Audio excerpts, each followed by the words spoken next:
Whether you're looking up information or entering it yourself, tables organize data to help you locate it easily. Bits of data are stored at the intersections of rows and columns. Read the labels to find the row you want, and follow across to find the column that has the figure you need. This is the main table that we use with our patients for figuring out number of calories burned.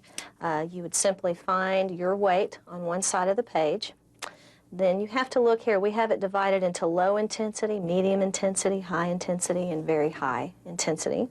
You find where the activity that you did falls. Let's say we could use walking as an example here. You find your weight on this side of the page, and then you can figure out how many calories you burn per minute doing that particular activity. Now what this is, 1,826, this is the total number of calories that she took in for that day.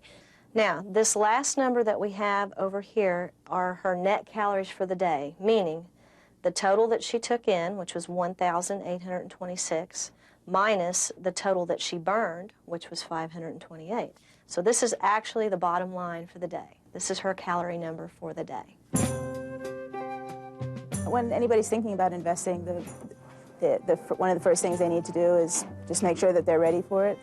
Some good preparational things to do are to do a lot of reading. You can do a lot of reading, for example, at our website, but also Peter Lynch has a number of good books out. We have books out as well. But once you're debt-free and once you've read enough about investing, then you can start thinking about where might you want to put some money. Would you want to put it in an index fund or in individual stocks or what have you?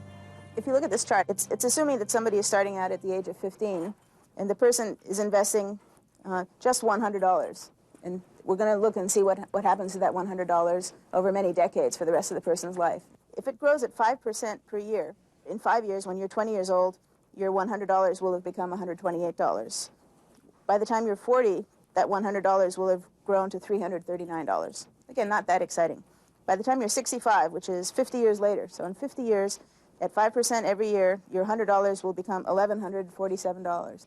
But let's move on and let's say that you become a real foolish investor, and foolish to us is a good word, and maybe you're earning an average of 15% a year. Then your $100 that you started with, by the time you're 65, 50 years later, it's going to be $108,000. That's serious money to just about anybody, I think, and that started with just one $100 bill. So the last example here is at 20% annual growth. So let's start again with our $100 at age 15. By the time you hit age 65, 50 years later, you have $910,000 just from this single $100 bill. So that's almost $1 million.